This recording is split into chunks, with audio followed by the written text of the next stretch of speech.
Hi everyone, welcome to teaching goals. आदिकाल को लेकर आज हमारी यह दूसरी प्रश्नोत्तरी है।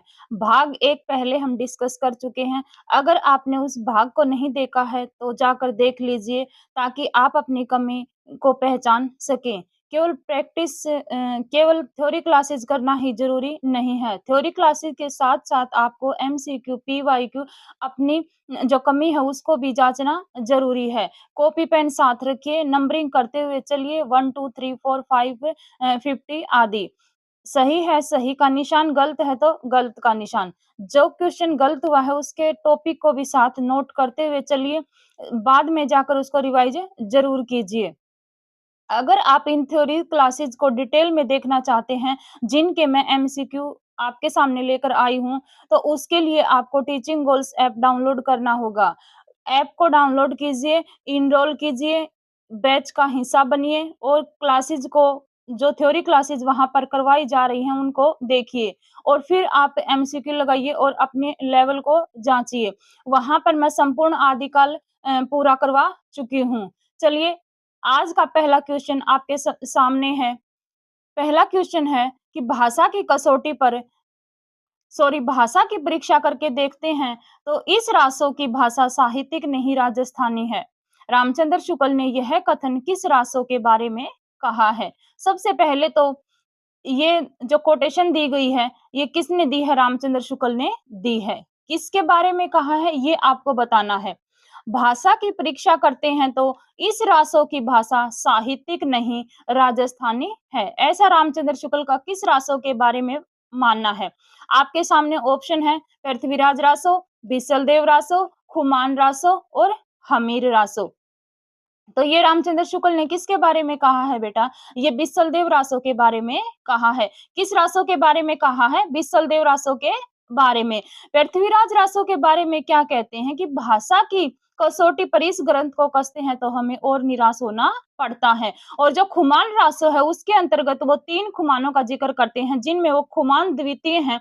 उसको जो खुमान रासो में जो खुमान है, जो खुमान द्वितीय हैं उसको मानते हैं रामचंद्र शुक्ल। हमीर रासो के रचयिता सारंगधर को बताते हैं। अगले क्वेश्चन के ऊपर बात करते हैं कि परमाल रासो में आला और उदल के कितने युद्धों का वर्णन है? युगों नहीं बेटा, युद्धों का वर्णन है। कितने युद्धों का वर्णन है? ऐसा आपसे क्वेश्चन डिमांड कर रहा है कि परमाल रासो में आला और उदल के कितने युद्धों का वर्णन है? ऑप्शन है 51, 52, 55 और 56। तो कितने युद्धों का वर्णन है बेटा इसके अंतर्गत? इसके अंतर्गत 52 युद्धों का वर्णन है। जब हमने खुमान रासो पढ़ा था तो उसके अंतर्गत कितने युद्धों का वर्णन था? 24 युद्धों का वर्णन किया गया था। तो परमाल रासो के अंतर्गत आला और उदल जो महोबा के बनाफरी क्षेत्र के रहने वाले थे, उन वीरों की वीरता के कितने युद्धों का वर्णन है? 52 युद्धों का वर्णन है। और परमाल रासो किसने लिखा था? जगनिक ने लिखा था। परमाल रासो नाम से संपादन किसने करवाया था बेटा? श्याम सुंदर दास ने करवाया था। आगे बात करते हैं अगले क्वेश्चन के ऊपर कि पृथ्वीराज रासो का पैटर्न महाकाव्यात्मक है तो आलाखंड ज्ञात्मक है, किस आलोचक का कथन है? किसके बारे में कहा है? पृथ्वीराज रासो के बारे में। क्या कहा है कि पृथ्वीराज रासो का पैटर्न महाकाव्यात्मक है तो आलाखंड ज्ञात्मक है? किसका कथन है? हजारी प्रसाद द्विवेदी का, रामचंद्र शुक्ल का, डॉक्टर बच्चन सिंह का, रामस्वरूप चतुर्वेदी का। तो ये पैटर्न महाकाव्यात्मक किसने कहा है? पृथ्वीराज रासो को। और आलाखंड ज्ञात्मक ये कहा है बेटा डॉक्टर बच्चन सिंह ने। Option number C is right answer. ये किसने कहा है? डॉक्टर बच्चन सिंह ने कहा है। डॉक्टर बच्चन सिंह की अगर आप भाषा को पकड़ते हो है तो उन्होंने ज्यादातर पैटर्न मतलब ये इंग्लिश के जो शब्द वर्डिंग है वो डॉक्टर बच्चन सिंह के इतिहास ग्रंथ में आपको देखने को मिलेगी। और रामचंद्र शुक्ल ज्यादातर सर्वनामों का प्रयोग करते हैं, जैसे कि ये, वे, ये सब आदि रामचंद्र शुक्ल प्रयोग करते हैं। आगे बात करते हैं कि पृथ्वीराज रासो के कौन से संस्करण को दशरथ शर्मा ने ही मूल पृथ्वीराज रासो माना है? क्या क्वेश्चन पूछा गया है आपसे कि पृथ्वीराज रासो का जो कौन सा संस्करण था जिसे दशरथ शर्मा ने मूल पृथ्वीराज रासो माना? पहला संस्करण, दूसरा संस्करण या मध्य संस्करण, लघुतम संस्करण और लघु संस्करण? तो इसको माना था बेटा लघुत्तम संस्करण को। ऑप्शन नंबर सी रहेगा। इस प्रश्न का उत्तर क्या रहेगा? Option number C. लघु के ऊपर मत जाना। Option number C is a right answer. लघुत्तम जो संस्करण था, जो चौथा संस्करण आया था, उसके अंतर्गत बेटा 1300 छंद थे और इसे ही दशरथ शर्मा ने क्या माना था? मूल पृथ्वीराज रासो माना था। प्रथम जो संस्करण आया था उसके अंतर्गत बेटा 16,306 छंद थे। मध्यम संस्करण आया था उसके अंतर्गत बेटा 3500 छंद थे, सॉरी 7,000 छंद थे, और जो लघु संस्करण आया था उसके अंतर्गत 3500 छंद थे। आगे बात करें कि बिसलदेव रासो के कौन से खंड में बिसलदेव का राजमती से रूठकर उड़ीसा की ओर प्रस्थान करना तथा वहां 1 वर्ष तक रहना बताया गया है? क्या पूछा गया है कि बिसलदेव रासो का कौन सा खंड है जिसमें बिसलदेव राजमती से रूठकर उड़ीसा चले जाते हैं और वहां लगभग 1 वर्ष तक रहते हैं? ऐसा कौन से खंड में बताया है? बिसलदेव रासो के बारे में आप जानते हैं कि इसमें कुल कितने खंड थे? 4 खंड थे। जो पहला खंड, दूसरा खंड, तीसरा खंड या चौथा खंड। तो जो ये बताया गया है कि बिसलदेव का राजमती से रूठकर उड़ीसा जाना और वहां 1 वर्ष रहना, ये बताया गया है बेटा खंड 2 के अंतर्गत। पहले खंड में क्या बताया गया है कि बिसलदेव और जो राजमती है उसका विवाह। एक बात और ध्यान रखनी है आपको यहाँ पे, जो बिसलदेव रासो में जो विग्रहराज चतुर्थ हैं, जिसका मूल नाम बताया है, रामचंद्र शुक्ल विग्रहराज चतुर्थ को मानते हैं, जबकि डॉक्टर बच्चन सिंह विग्रहराज तृतीय को मानते हैं। तो जो राजमती से रूठकर उड़ीसा जाते हैं और वहां 1 वर्ष रहते हैं, ये बेटा खंड 2 के अंतर्गत आया है। पहले खंड में क्या आया है? बिसलदेव और राजमती का विवाह है। दूसरे में उसका रूठकर बिसलदेव का रूठकर उड़ीसा जाना है, वहां 1 वर्ष तक रहना है। तीसरे खंड में क्या आया है कि जो राजमती है उसका वीर्य वर्णन है और जो बिसलदेव है उसका उड़ीसा से लौटना है। और चौथे खंड में बताया गया है कि जो बिसलदेव और राजमती का मिलन है। आगे बात करते हैं कि पृथ्वीराज रासो को सुख सुखी संवाद के रूप में अर्ध प्रामाणिक किसने माना? क्योंकि अगर आदिकालीन रासो साहित्य के अंतर्गत सबसे विवादित रचना जो रही है वो रही है बेटा पृथ्वीराज रासो। इसको किसी ने अर्ध प्रामाणिक, किसी ने प्रामाणिक और किसी ने क्या माना? अप्रामाणिक माना। तो यहाँ पर क्वेश्चन आपसे पूछा गया है कि आदिकाल को सुख सुखी संवाद के रूप में अर्ध प्रामाणिक किसने माना? ऑप्शन है आपके सामने, उदय नारायण तिवारी, अयोध्या सिंह उपाध्याय हरिओद, गुलाब राय, हजारी प्रसाद द्विवेदी। तो ये किसने माना था बेटा सुख सुखी संवाद के रूप में? ये माना था बेटा हजारी प्रसाद द्विवेदी ने। हजारी प्रसाद द्विवेदी का मानना है कि जो सुख सुखी संवाद है वहीं से क्या होता है? पृथ्वीराज रासो मतलब पृथ्वीराज रासो का क्या है? यह भाग है और इस आधार पर हजारी प्रसाद द्विवेदी इसको अर्ध प्रामाणिक मानते हैं। हरिओद ने इसको क्या कहा था बेटा? हिंदी का चासर कहा था। हरिओद ने क्या कहा था? पृथ्वीराज रासो को हिंदी का चासर कहा। क्वेश्चन नंबर 7 के ऊपर बात करें, क्या क्वेश्चन पूछा गया है आपसे कि निम्न रचनाओं को पहले से बाद के क्रम में लगाइए, यानी कि पहले कौन सी रचना आती है और बाद में फिर कौन सी रचना आती है, इनको आपको क्रम से लगाना है। सर्वकाचार, राउलबेल, उक्ति व्यक्ति प्रकरण और वर्ण रत्नाकर। जो सर्वकाचार रचना है बेटा वो 933 ईस्वी में देवसेन के द्वारा लिखी गई थी, जिसमें कुल कितने दोहे बताए गए थे? 250 दोहे बताए गए थे। राउलवेल जो है वो रोड़ा कवि के द्वारा लिखी गई है। उक्ति व्यक्ति प्रकरण दामोदर शर्मा के द्वारा लिखा गया और जो वर्ण रत्नाकर है वो ज्योतिषवर ठाकुर के द्वारा लिखा गया। तो आपसे क्वेश्चन डिमांड कर रहा है कि पहले से बाद के क्रम में इन रचनाओं को लगाना है। तो ऑप्शन है आपके सामने A B C D, B D C A, D C B A B C D. Option A और डी दोनों इसके क्या हो जाएंगे? सही हो जाएंगे, क्योंकि दोनों ऑप्शन सेम है। तो पहले कौन सी आती है? सर्वकाचार आती है बेटा 933 में, राउलबेल आती है 10वीं शताब्दी में, उक्ति व्यक्ति प्रकरण आती है आपकी 12वीं शताब्दी में और जो वर्ण रत्नाकर आती है वो आती है बेटा 14वीं शताब्दी में। जो सर्वकाचार है देवसेन की, उसमें क्या बताया है? 933 ईस्वी में है और 250 क्या है इसके अंतर्गत? दोहे हैं। ये भी आपको ध्यान रखना है। आगे बात करें कि आध्यात्मिक रंग के चश्मे आजकल बहुत सस्ते हो गए हैं। रामचंद्र शुक्ल ने यह टिप्पणी किस कवि के संदर्भ में की है? क्या पूछा गया है कि आध्यात्मिक रंग के चश्मे आजकल बहुत सस्ते हो गए हैं।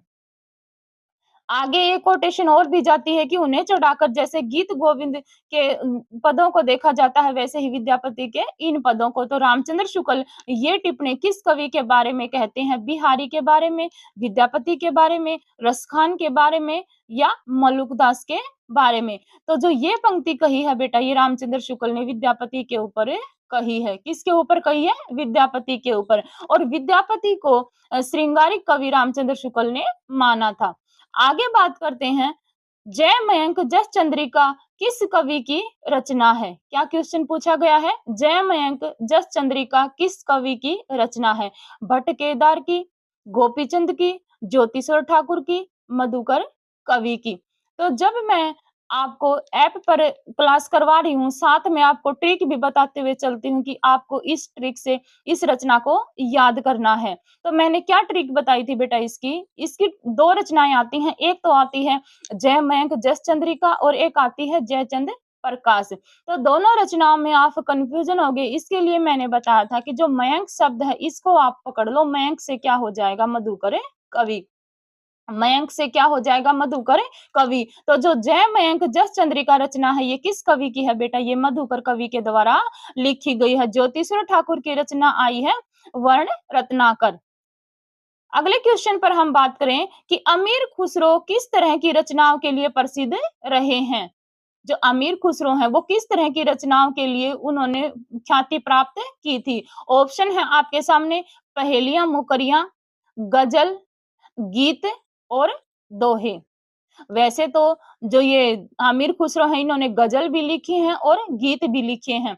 लेकिन आपसे क्वेश्चन पूछा गया है कि किस तरह की रचनाओं के लिए प्रसिद्ध रहे यानी कि इनको ख्याति प्राप्त हुई। तो ये हुई थी बेटा इनको पहेलियां और मुकरिया के लिए। अगले क्वेश्चन पर चलते हैं कि आदिकालीन शिलांकित कृति का नाम क्या है जिसे गद्य पद्य मिश्रित चंपू काव्य की प्राचीनतम हिंदी कृति माना गया है? शिलांकित कृति का मतलब क्या है बेटा? जो पत्थरों के ऊपर उकेरी गई थी और वो क्या थी बेटा? गद्य और पद्य का उसमें मिश्रण था और इस कारण उसको क्या कहा गया था? चंपू काव्य कहा गया था। तो आपसे क्वेश्चन पूछा गया है कि शिलांकित कृति कौन सी है जिसमें गद्य और पद्य दोनों का मिलन है, मिश्रण है और प्राचीनतम कृति है, सबसे पुरानी कृति मानी जाती है। ऑप्शन है आपके सामने वर्ण रत्नाकर, खालिक बारी, खालिक बारी, दो सुकने और राउल बेल। ऑप्शन क्या है आपके सामने? वर्ण रत्नाकर, खालिक बारी, दो सुकने और राउल बेल। तो वो कौन सी कृति थी बेटा? जो शिलांकित कृति थी, गद्य पद्य चंपू काव्य भी जिसको कहते हैं और प्राचीनतम कृति भी है, वो थी बेटा राउल बेल। कब लिखी गई थी? 10वीं शताब्दी में लिखी गई थी। किसकी थी? रोड़ा कवि की। जो वर्ण रत्नाकर है वो आई है बेटा ज्योतिषवर ठाकुर की और जो खालिक बारी और जो दो सुखने आई है बेटा ये आई है अमीर खुसरो की। खालिक बारी क्या है? एक शब्द कोश है। खालिक बारी क्या है? अमीर खुसरो का शब्द कोश है। आगे चलते हैं कि इनमें से वह कौन सी रचना है जिसे मूलतः हिंदी शब्द सागर की भूमिका के रूप में लिखा गया था किंतु बाद में उसे स्वतंत्र ग्रंथ भी बना दिया गया था? क्या पूछा गया है कि कौन सी रचना है जो मूलतः हिंदी शब्द सागर की भूमिका के रूप में लिखी गई और बाद में स्वतंत्र ग्रंथ के रूप में यानी कि इतिहास पुस्तक के रूप में उसको छाप दिया गया? ऑप्शन आपके सामने रखे गए हैं। डॉक्टर रामकुमार वर्मा का हिंदी साहित्य का आलोचनात्मक इतिहास, गणपति चंद्र गुप्त का हिंदी साहित्य का वैज्ञानिक इतिहास, रामचंद्र शुक्ल का हिंदी साहित्य का इतिहास और शिव सिंह सेंगर का शिव सिंह सरोज। तो जो option number C is right answer, क्योंकि रामचंद्र शुक्ल का जो इतिहास ग्रंथ है बेटा वो पहले नागरी प्रचारणी सभा काशी में भूमिका के रूप में लिखा गया था, हिंदी शब्द सागर की भूमिका के रूप में। लेकिन फिर यह विस्तृत ग्रंथ हो गया तो रामचंद्र शुक्ल ने इसको स्वतंत्र ग्रंथ के रूप में क्या कर दिया? पुस्तककार यानी कि इसका प्रकाशन करवा दिया। ये कौन सा ग्रंथ है बेटा? हिंदी साहित्य का इतिहास। आगे बात करते हैं कि आपसे एक पंक्ति दी गई है और पूछा गया है कि किस कवि की है? जिम्मी लोन बिल जई पानी ए ही तिमी धरणी लई चित, किसका कथन है? क्या पंक्ति दी गई है कि जिम्मी लोण बिल जई पानी ए ही तिमी धरनी लई चित, यानी कि जिस प्रकार से पानी नमक पानी में मिल जाता है और वो अपना अस्तित्व समाप्त कर देता है, उसी प्रकार से धरणी यानी कि भगवान के चित्त में ध्यान लगाने से मनुष्य क्या कर देता है, जो अपना अस्तित्व है वो भूल जाता है और परमात्मा में क्या हो जाता है, परमात्मा की उसको प्राप्ति हो जाती है। इस पंक्ति में ऐसा पूछा गया है आपसे और पूछा गया है कि किस कवि की ये पंक्ति है, किसका कथन है? सरहैपा का, कनहैपा का, लुइपा का, गोरखनाथ का। तो जो ये पंक्ति कही है बेटा, ये कही है कनहैपा ने। Option number B is right answer. Luipa ने कहा था बेटा जब मैं ये जो आई थी पंक्ति कि पंच विडाल, पंच विडाल में क्या-क्या शामिल है, ये किसने कहा था? लुइपा ने। गोरखनाथ की पंक्ति आती है बेटा जोई जोई सोई ब्रह्मांडे, और सरहपा की पंक्ति आती है कि पंडित सल सत बखानिया देहि रुद बसत न जानिया। तो आपको ये पंक्ति ध्यान रखनी है, ये पंक्ति किसकी है बेटा? कण्हपा की पंक्ति है, जिसे आचार्य रामचंद्र शुक्ल ने इसकी भाषा को क्या कहा था? टकसाली भाषा कहा था। क्या कहा था बेटा? इसकी भाषा को टकसाली भाषा कहा था। आगे बात करते हैं कि अतः जाति-पाति के खंडन तो वे आप ही थे। आचार्य रामचंद्र शुक्ल का यह कथन किन के संदर्भ में है? यानी कि जाति-पाति के खंडन, जात-पात को मानने वाले तो वे खुद ही थे, उनको तोड़ने वाले वे खुद ही थे। रामचंद्र शुक्ल का यह कथन किन के संदर्भ में है? सिद्धनाथ के बारे में, लौकिक साहित्य के बारे में, जैन के बारे में या रासों के बारे में? तो रामचंद्र शुक्ल ने ये कहा है बेटा सिद्ध और नाथ के बारे में। जैनों के बारे में शुक्ल ने जिक्र ही नहीं किया, जो सिद्ध और नाथ हैं उनके बारे में उन्होंने कहा है, लेकिन क्या कहा है? इनको सांप्रदायिक शिक्षा मात्र कहा है। आगे बात करते हैं अगले क्वेश्चन पर कि देसिल बवना सब जन मीठा, यह प्रसिद्ध उक्ति किसने कही है? किसकी पंक्ति पूछी गई है? क्या पंक्ति पूछी गई है कि देसिल बवना सब जन मीठा, किस की उक्ति है? ये जो प्रसिद्ध उक्ति है, ये जो कहावत है, वो किसकी है? विद्यापति की, अमीर खुसरो की, अब्दुल रहमान की या फिर कवि गंग की? तो जो ये पंक्ति आई है बेटा, देसिल बवना सब जन मीठा, यानी कि देसी भाषा है वो सबको क्या लगती है? मीठी लगती है। तो ये कहा है बेटा विद्यापति ने। किसने कहा है? विद्यापति ने। जो कवि गंग है बेटा, इनकी रचना आती है चंद छंद वर्णन की महिमा, जिसे डॉक्टर बच्चन सिंह ने क्या कहा था? जाली ग्रंथ कहा था। आदिकाल के अंतर्गत जो पृथ्वीराज रासो आया है, उसको तो रामचंद्र शुक्ल ने क्या कहा था? जाली ग्रंथ कहा था। लेकिन जब हम गद्य साहित्य पढ़ेंगे, आधुनिक काल की जब हम शुरुआत करेंगे, उसके अंतर्गत जब हम गद्य साहित्य पढ़ेंगे, तो आधुनिक काल से पहले जो गद्य साहित्य लिखा गया, उसमें कवि गंग का नाम आता है और उन्होंने एक रचना लिखी थी बेटा, चंद छंद वर्णन की महिमा। तो उस रचना को, उस ग्रंथ को जो डॉक्टर बच्चन सिंह है, वो क्या बताते हैं? जाली ग्रंथ बताते हैं। अगले क्वेश्चन पर बात करते हैं हम कि विग्रहराज चतुर्थ, जिसको आधार बनाकर एक रासो ग्रंथ लिखा गया, निम्नलिखित में से कौन सा है? क्या क्वेश्चन पूछा गया है कि विग्रहराज जो चतुर्थ हुए हैं, उसको आधार बनाकर जो रासो ग्रंथ लिखा गया है, वो उनमें से कौन है? विसलदेव रासो, परमाल रासो, खुमान रासो, पृथ्वीराज रासो। तो जो विग्रहराज चतुर्थ है बेटा, इसको रामचंद्र शुक्ल मानते हैं और विग्रहराज तृतीय को कौन मानते हैं? डॉक्टर बच्चन सिंह मानते हैं। तो इसको आधार बनाकर जो ग्रंथ लिखा गया था बेटा, वो था विसलदेव रासो। परमाल रासो के रचयिता कौन थे? जगनीक थे, और जिसमें चौमन युद्धों का क्या था? वर्णन था। महोबा के रहने वाले बनाफरी क्षेत्र जो आला और उदल है, उनकी वीरता का वर्णन है। खुमान रासो दलपति विजय के द्वारा लिखा गया था, और जो पृथ्वीराज रासो है, वो किसके द्वारा लिखा गया था? चंद बरदाई के द्वारा लिखा गया था। रामचंद्र शुक्ल ने इसको क्या कहा था? जाली ग्रंथ कहा था, और रामचंद्र शुक्ल ने इसको क्या माना था? अप्रामाणिक ग्रंथ माना था। आगे बात करते हैं कि सिद्ध साहित्य के अंतर्गत 84 सिद्धों की वे साहित्यिक रचनाएं आती हैं जो, क्या क्वेश्चन पूछा गया है कि सिद्ध साहित्य के अंतर्गत 84 सिद्धों की वे साहित्यिक रचनाएं आती हैं जो प्राकृत में लिखी गई हैं, पेशाची अपभ्रंश में लिखी गई हैं, पूर्ववर्ती अपभ्रंश में लिखी गई हैं या तत्कालीन लोक भाषा हिंदी में लिखी गई हैं।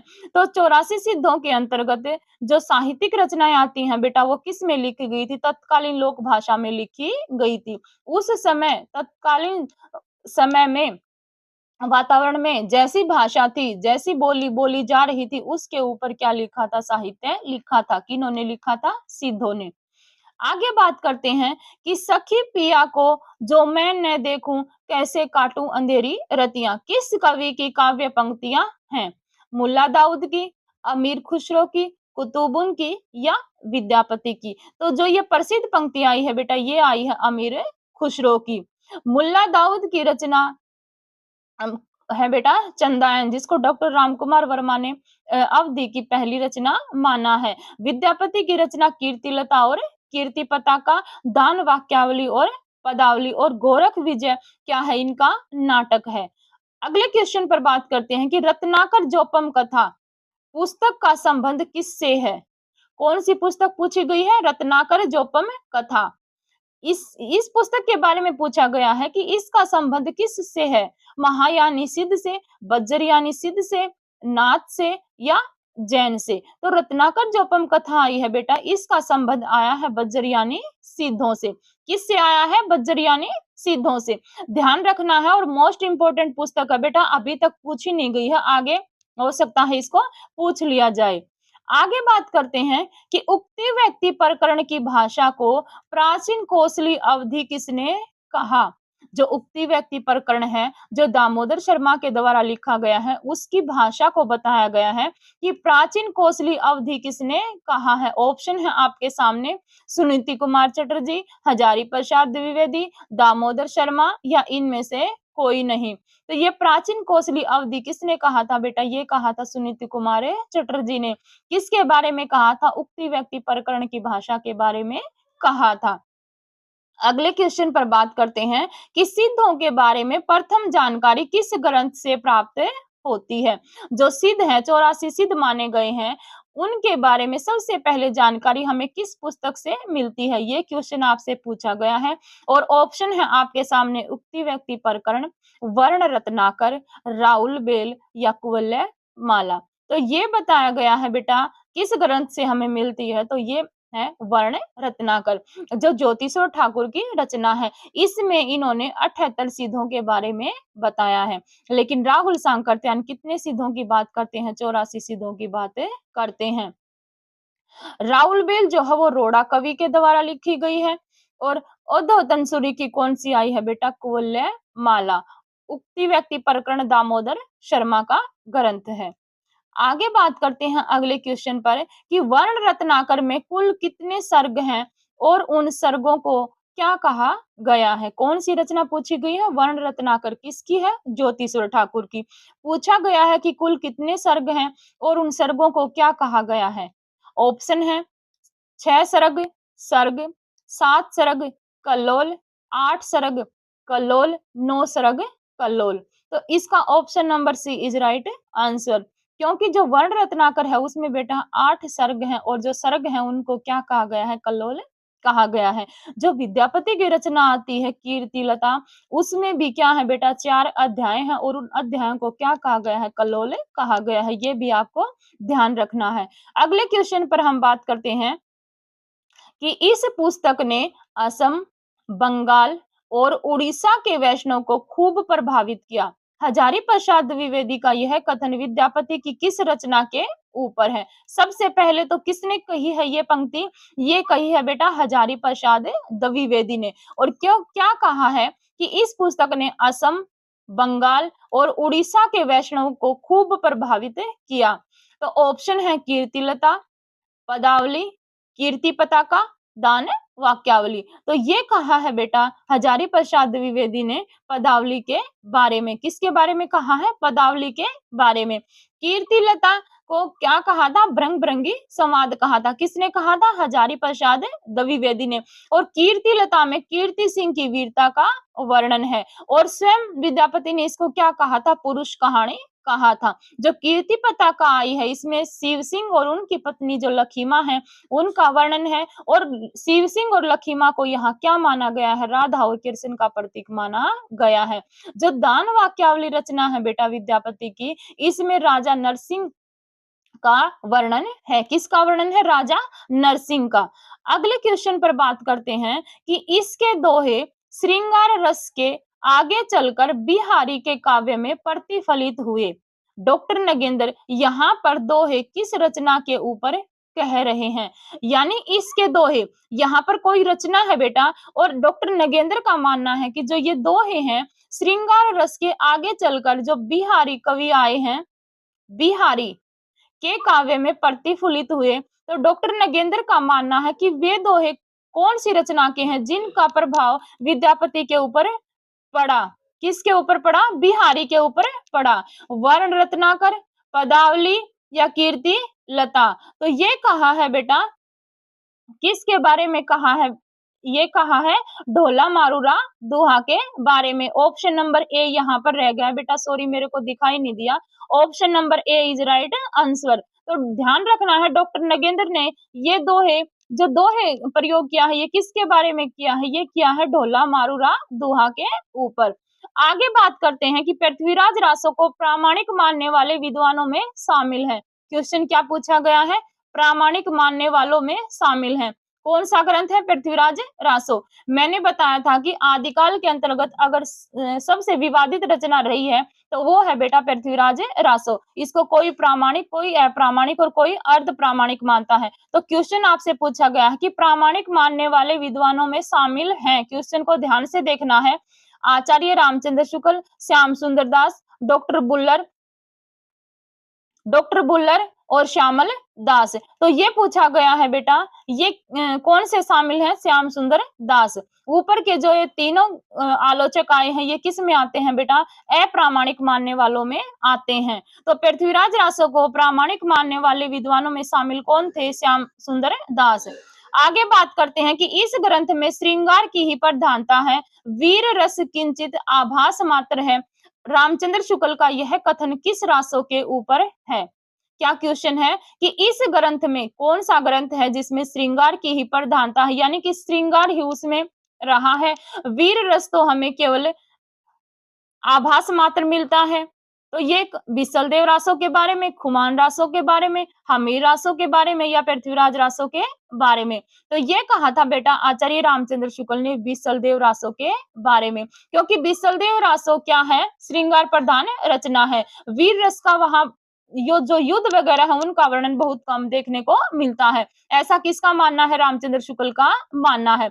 अगले क्वेश्चन पर हम बात करें कि हजारी प्रसाद द्विवेदी ने किस रासो को ग्रंथ के ऊपर कहा है कि आदिकाल में नहीं रखना चाहिए, यानी कि हजारी प्रसाद द्विवेदी ने रासो साहित्य के अंतर्गत ऐसा कौन सा ग्रंथ आया है जिसको माना है कि इसको हमें आदिकाल में नहीं रखना चाहिए। ऑप्शन है आपके सामने, बिसल देव रासो, परमाल रासो, खुमान रासो, पृथ्वीराज रासो। तो ये हजारी प्रसाद द्विवेदी ने बेटा खुमान रासो के ऊपर कहा है। किसके ऊपर कहा है, खुमान रासो के ऊपर कहा है। हट, अलग से क्वेश्चन है बेटा, ध्यान रखना है और मोस्ट इंपोर्टेंट क्वेश्चन है। आगे बात करें, जय मयंक जस चंद्रिका जयचंद प्रकाश का उल्लेख किस में मिलता है। जो आदिकाल में रचना आई है दो, रामचंद्र शुक्ल ने माना है कि जय मयंक जस चंद्रिका और जयचंद प्रकाश का उल्लेख किस ग्रंथ में मिलता है। राठौड़ी ख्यात में, मिश्र बंधु विनोद में, परमाल रासो में, शिव सिंह सरोज में। तो ये मिलता है बेटा दयालदास कृत रचना है, दयालदास कृत रचना है बेटा राठौड़ी ख्यात, उसके अंतर्गत इन दोनों रचनाओं का जिक्र देखने को मिलता है। आगे बात करते हैं कि पृथ्वीराज रासो के प्रथम संस्करण में कुल कितने छंद हैं। आप सब जानते हैं कि पृथ्वीराज रासो के 4 संस्करण निकले थे, जिनमें से जो पहला संस्करण निकला है उसके छंदों के बारे में आपसे पूछा गया है कि उसमें कुल कितने छंद थे। 16,306 छंद, 16,396 छंद, 16,304 छंद, 16,308 छंद। तो ये छंद हैं बेटा, कितने छंद आए हैं इसके अंतर्गत, इसके अंतर्गत आए हैं बेटा 16,306 छंद आए हैं। अगले क्वेश्चन पर हम बात करते हैं कि भाषा की कसौटी पर यदि इस ग्रंथ को कसते हैं तो और भी निराश होना पड़ता है, क्योंकि वह बिल्कुल बेठिकाने है, उसमें व्याकरण आदि की कोई व्यवस्था नहीं है। शुक्ल का यह कथन किस रासों के ऊपर है? पहले जब हमने क्वेश्चन किया था उसमें क्या पूछा गया था कि भाषा की परीक्षा, और यहाँ पर क्या है? भाषा की कसौटी। की पॉइंट को पकड़ना है, क्या है यहाँ पर? भाषा की कसौटी। और पहले क्वेश्चन में क्या था? भाषा की परीक्षा। तो रामचंद्र शुक्ल किस ग्रंथ के बारे में मानते हैं कि इनकी भाषा क्या है? बिल्कुल बेठिकाने की है और व्याकरण आदि की वहां कोई व्यवस्था नहीं है। ऑप्शन है आपके सामने पृथ्वीराज रासो, हमीर रासो, बिसल देव रासो, खुमान रासो। तो ये किसके बारे में कहते हैं रामचंद्र शुक्ल बेटा? ये कहते हैं पृथ्वीराज रासो के बारे में। और मोस्ट इंपोर्टेंट पंक्ति है बेटा, बार बार एग्जाम में पूछी जाती है। आगे बात करें, कौन सा रासो ग्रंथ बनाफरी में रचित है? किस में रचित है? बनाफरी में रचित है। खुमान रासो, हमीर रासो, बिसल देव रासो, परमाल रासो। तो जो ये परमाल रासो है बेटा वो बनाफरी में रचित है, क्योंकि महोबा के रहने वाले दो वीर आला और उदल जो बनाफरी क्षेत्र के थे उनका इसमें वर्णन है। और इसमें जो क्या है, किस में लिखा गया है? बनाफरी में लिखा गया है। आगे बात करते हैं कि विद्यापति के संबंध में गलत है। क्या क्वेश्चन पूछा गया है? गलत। किसके बारे में? विद्यापति के बारे में। जातीय और अपरूप का कवि हजारी प्रसाद द्विवेदी, पंचानन हजारी प्रसाद द्विवेदी, पंचदेव उपासक हर प्रसाद शास्त्री, अभिनव जयदेव शिव सिंह सेंगर। विद्यापति को जो अलग अलग आलोचकों के द्वारा उपाधियां दी गई थी उनके बारे में आपसे पूछा गया है कि इनमें से कौन सा कथन गलत है। तो जातीय और अपरूप का कवि कहा था बेटा डॉक्टर बच्चन सिंह ने। किसने कहा था? बच्चन सिंह ने। और यही ऑप्शन क्या हो जाएगा आपका? गलत हो जाएगा। Option number B Panchanan Hazari Prasad Dwivedi ने कहा था, बिल्कुल ठीक है। पंचदेव उपासक हर प्रसाद शास्त्री ने कहा था, ये भी ठीक है। और अभिनव जयदेव शिव सिंह सेंगर ने कहा था, ये ऑप्शन भी ठीक है। तो option number A is wrong answer, क्योंकि जातीय और अपरूप का कवि किसने कहा है बेटा? डॉक्टर बच्चन सिंह ने कहा है। अगले क्वेश्चन पर हम बात करते हैं कि अमीर खुसरो और विद्यापति को फुटकल कवियों में जगह किस आलोचक ने दी? किस आलोचक ने दी है अमीर खुसरो और विद्यापति को फुटकल कवियों में जगह? हिंदी साहित्य का इतिहास रामचंद्र शुक्ल द्वारा रचित प्रकरण 4 के अंतर्गत वो इन कवियों को रखते हैं और फुटकल कवियों में जगह देते हैं। तो ये किसने रखा है बेटा? ये रखा है आचार्य रामचंद्र शुक्ल ने। किसने रखा है? रामचंद्र शुक्ल ने। अगले क्वेश्चन पर बात करते हैं कि शिव सिंह सरोज का प्रकाशन वर्ष क्या है? शिव सिंह सरोज शिव सिंह सेंगर के द्वारा लिखा गया, उसका आपसे प्रकाशन वर्ष पूछा गया है कि क्या है? 1870, 1880, 1882, 1883। तो 1883 क्या है बेटा? इसका प्रकाशन वर्ष है। इसमें कुल 838 कवि इन्होंने रखे हैं और इन्होंने किस प्रकार की पद्धति को अपनाया था? वर्ण कर्मानुसार पद्धति को अपनाया था। गारसा दत्तासी और जो शिव सिंह सेंगर है दोनों ने वर्ण कर्मानुसार पद्धति को अपने ग्रंथ में अपनाया है। अगले क्वेश्चन पर हम बात करते हैं कि मिस्र बंधुओं का ग्रंथ मिस्र बंधु विनोद कुल कितने खंडों में विभाजित है? जो मिस्र बंधुओं ने ग्रंथ लिखा था मिस्र बंधु विनोद, उसके बारे में पूछा गया कि उसके कितने खंड आए थे? ऑप्शन नंबर ए 5, बी 4, सी 3 और डी 6। तो ये कितने खंडों में विभाजित है बेटा? ये है 4 खंडों में विभाजित है। जो पहले 3 भाग आए थे उनका प्रकाशन हुआ था बेटा 1914 में, और जो चौथा भाग आया था उसका प्रकाशन हुआ था 1934 में। अगले क्वेश्चन पर हम बात करते हैं कि जोधराज की रचना हमीर रासो का संपादन कार्य किसने किया?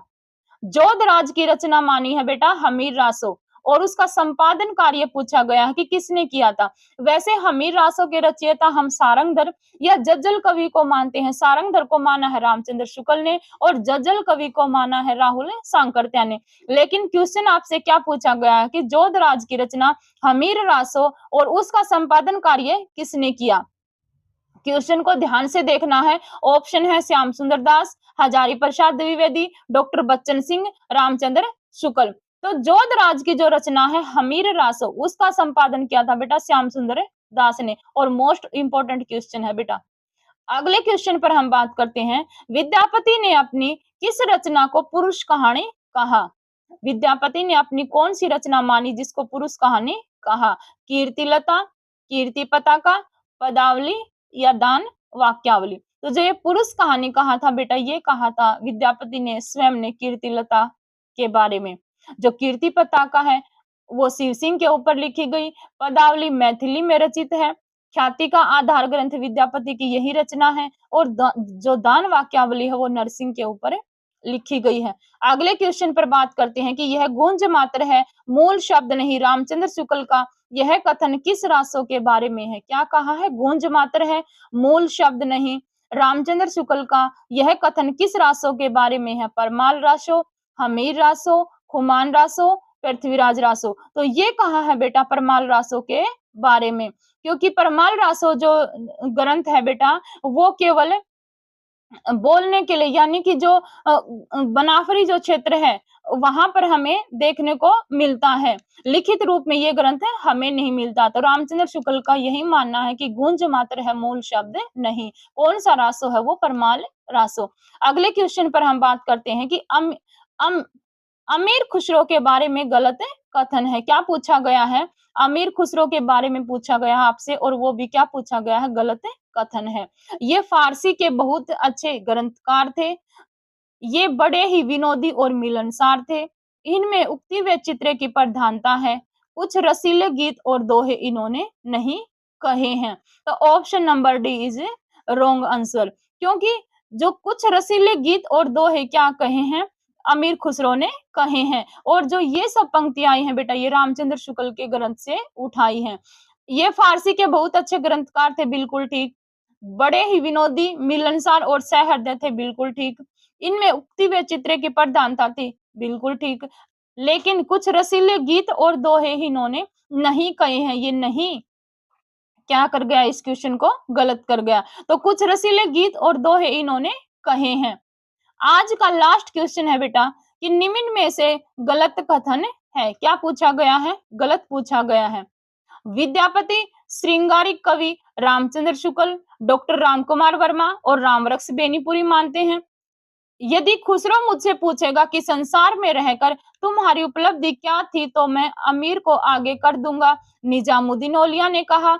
खुसरो हिंदी के पहले कवि जिन्होंने आदिकाल में मनोरंजन पूर्ण साहित्य लिखा। हजारी प्रसाद द्विवेदी ने कहा, गीत गोविंद के रचनाकार जयदेव की मधुर पदावली पढ़कर जैसा अनुभव होता है, वैसा ही विद्यापति की पदावली को पढ़कर डॉक्टर बच्चन सिंह ने कहा। तो ऑप्शन नंबर डी यहाँ पे आपका गलत चला जाएगा बेटा, क्योंकि ये कथन किसने कहा है? अयोध्या सिंह उपाध्याय हरिओद ने कहा है। किसने कहा है? अयोध्या सिंह उपाध्याय हरिओद ने कहा है। तो आदिकाल की महत्वपूर्ण प्रश्नोत्तरी को लेकर बेटा हमारी 2 क्लासेज हो चुकी हैं।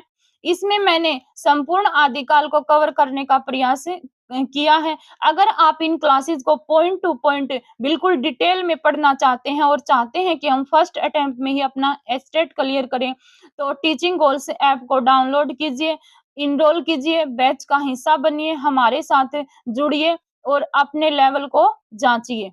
धन्यवाद।